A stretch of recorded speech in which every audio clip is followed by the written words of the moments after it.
Alors aux US, ESPN diffusera la F1 jusqu'en 2025. Ils ont conservé le contrat, mais ils payent beaucoup plus cher. Donc il y avait Netflix, Amazon et même Comcast, donc NBC Universal, en concurrence. Les dernières informations se voulaient rassurantes quant à la prolongation de l'accord avec Disney et ESPN à présent. Même si l'accord de 3 ans n'a pas encore été signé et officialisé, il a été annoncé que ses concurrents n'auront pas les droits TV, ce qui signifie que les offres d'Amazon et de Comcast n'ont pas été acceptées. Des sources indiquent qu'ESPN a accepté de payer environ 75 à 90 millions de dollars par an pour les droits. Actuellement, ESPN avait un contrat de diffusion de 5 millions par an et avait signé un accord de 3 ans, 15 millions de dollars, à partir de 2019. L'accord d'ESPN donne de la flexibilité de mettre un petit nombre, mais indéterminé, de courses exclusivement sur le service ESPN+.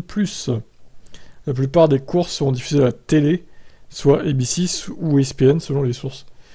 Selon les sources, Amazon a fait une offre plus élevée de l'ordre de 100 millions de dollars par an, avec le droit d'accorder une sous-licence à un réseau de diffusion linéaire. L'offre de Comcast était similaire à celle d'ESPN sur le plan financier, mais cette dernière aurait mis plusieurs de ses courses sur son service de streaming Peacock payant, en plus de la couverture classique sur NBC et USA Network. Grâce à sa filiale Sky, Comcast est un partenaire important de la F1 en dehors des USA.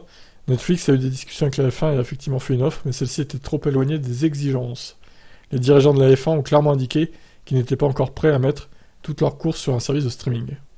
Ce qui paraît logique. Il faut que la F1 soit vue aussi par le plus grand nombre, et pas que par des trucs payants. Voilà, donc pour les US, je vous laisse commenter, ciao.